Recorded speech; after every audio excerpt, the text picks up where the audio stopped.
How are you, buddy? Pretty good, pretty good. Yeah, move How are you? to your left. Huh? Move a little bit to your left. To my left, right here? There you go. Now I can see both of you. Oh, the picture in the back. Well, the picture, yeah. What's going on? Not much. How you doing? I'm doing well, thanks. Good to see you again. Yeah. It's, You're staying safe? yeah. So, well, I'm at home, so That's true. right now. But I have some coming up, but still, it's quieted down quite a bit, like we talked yesterday. So. Absolutely. So, Steve, I asked you to come on. Just trying to provide my sphere some helpful hints about different aspects of real estate, and I asked you to come on to just talk about home inspection a little bit. Tell us a little bit about yourself, just brief. Well, I've been a home inspector for going on 16 years. Nice. I started complete home inspections with a lot of construction experience, and I thought about home inspecting. So I actually went to the ASHI School for Home Inspectors and became a certified inspector. And then I started inspecting. And about 2 years later, I joined NACHI, the National Association of Certified Home Inspectors. And then about a year later, I became certified by HUD and by FHA. Wow. So I'm fully licensed, insured, and I enjoy doing what I do. Excellent. You do. We've been friends for a while, and I see the enjoyment in your face every time you come and inspect one of my listings, because they're usually very nice homes that you inspect. Yes. For me. Yeah. Yes, and nothing gives me more pleasure than inspecting a home that has very few problems. But so, speaking of that, I wanted to ask you, what do home inspectors look for when they come and do an inspection of a property? I get asked this question asked plenty of times by buyers, especially first-time home buyers, and they want to know, that they're all scared, and they want to know. Actually, the sellers ask the same question too.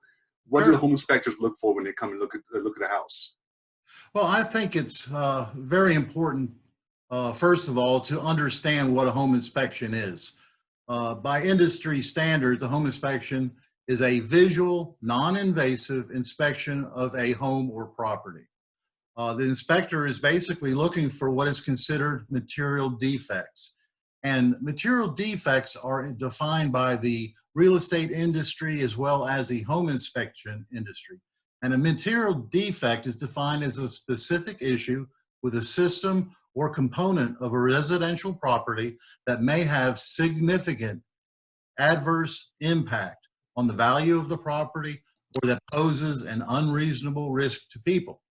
And it's important to remember that the definition goes on to say that the fact that a system or component is near or at the or beyond the end of its normal useful life is not in itself a defect. Right.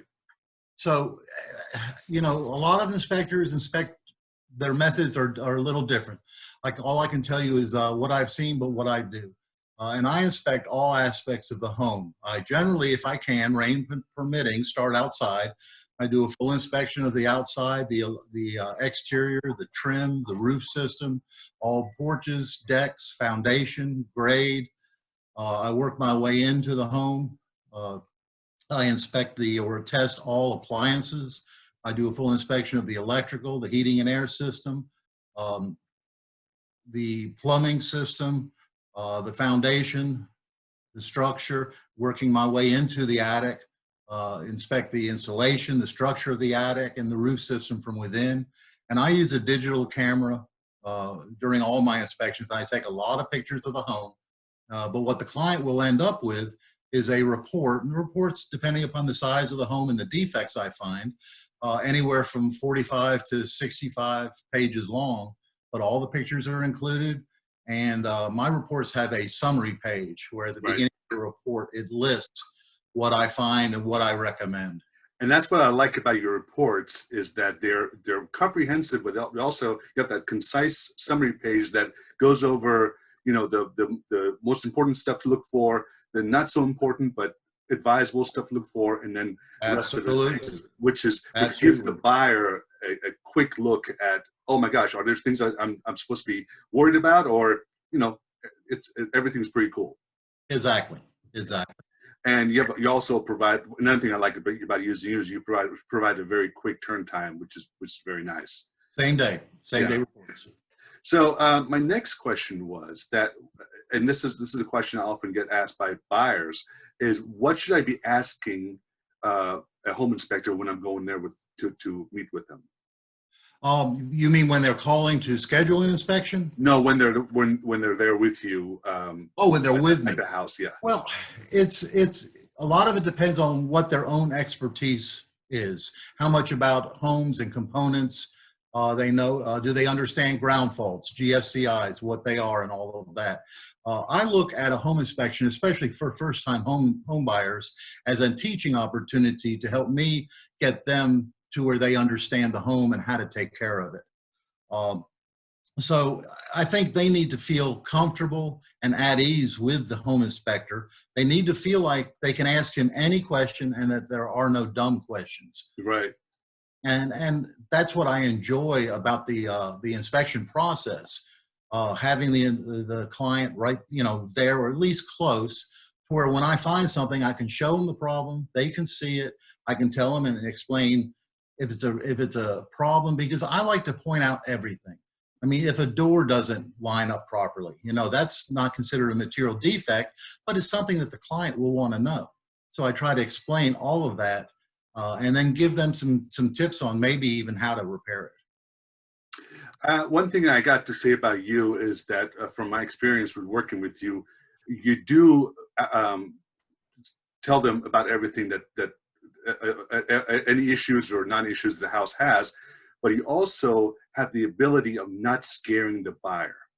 I try not to. There are some inspectors that tell tell the buyer defects, but they also tell in a way that buyer kind of gets scared and becomes apprehensive about buying a house. But the way you approach them, it's very calm, and you tell them, hey, this is an issue, but it's not a big issue, or if it's a big issue, it's modifiable.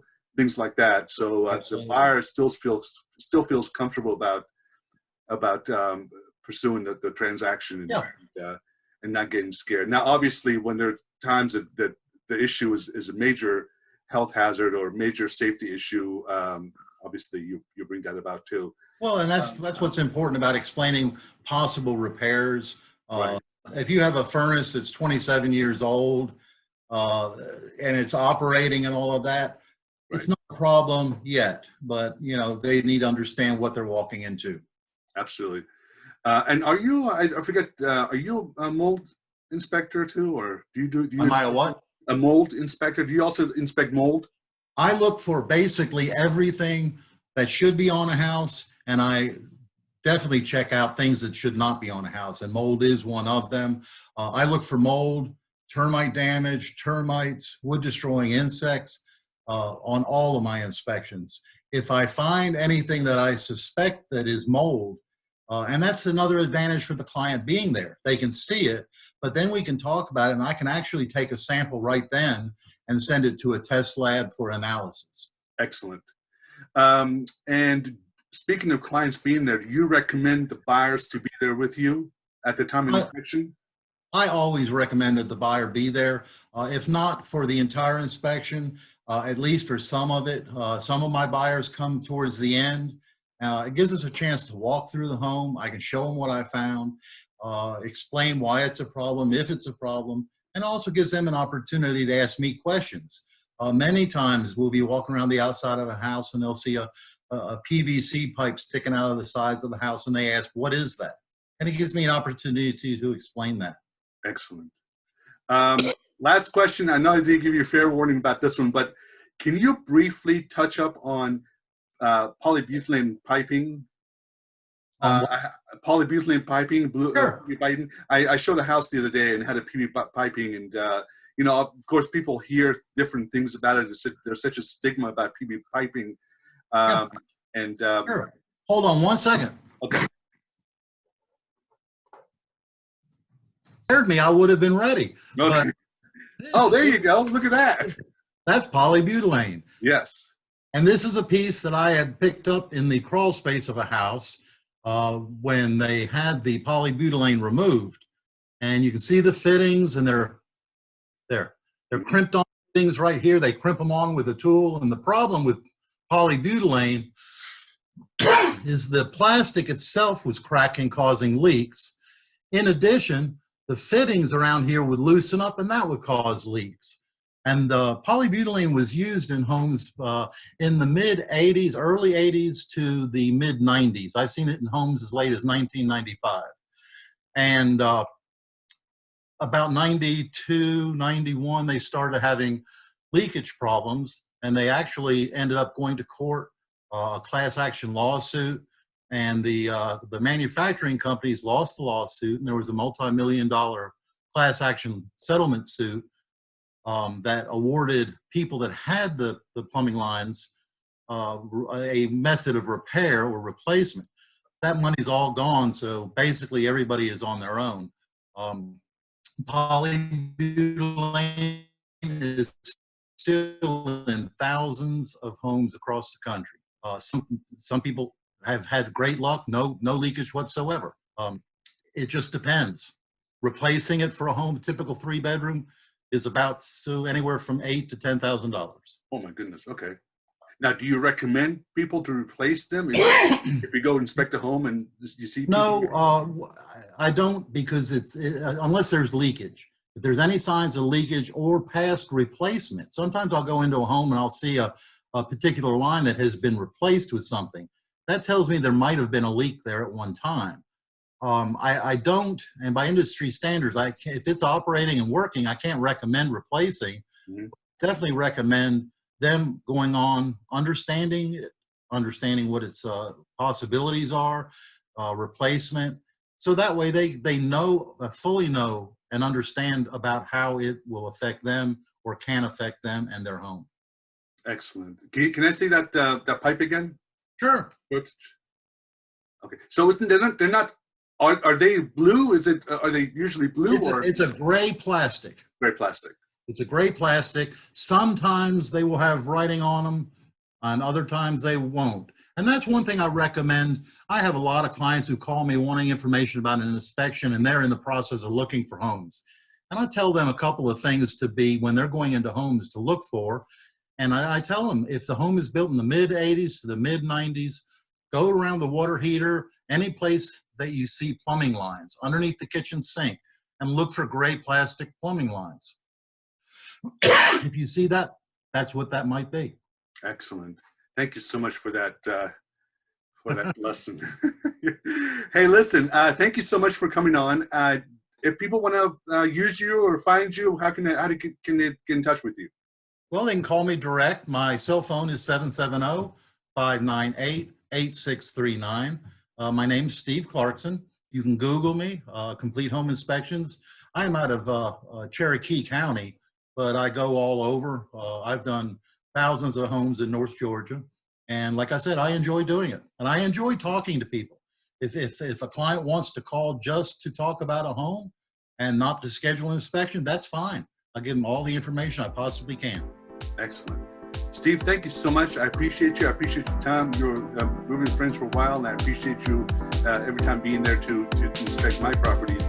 And stay safe. You too. Talk to you soon, buddy. Thank you, sir. Thanks so much. Hey. Bye. Bye-bye.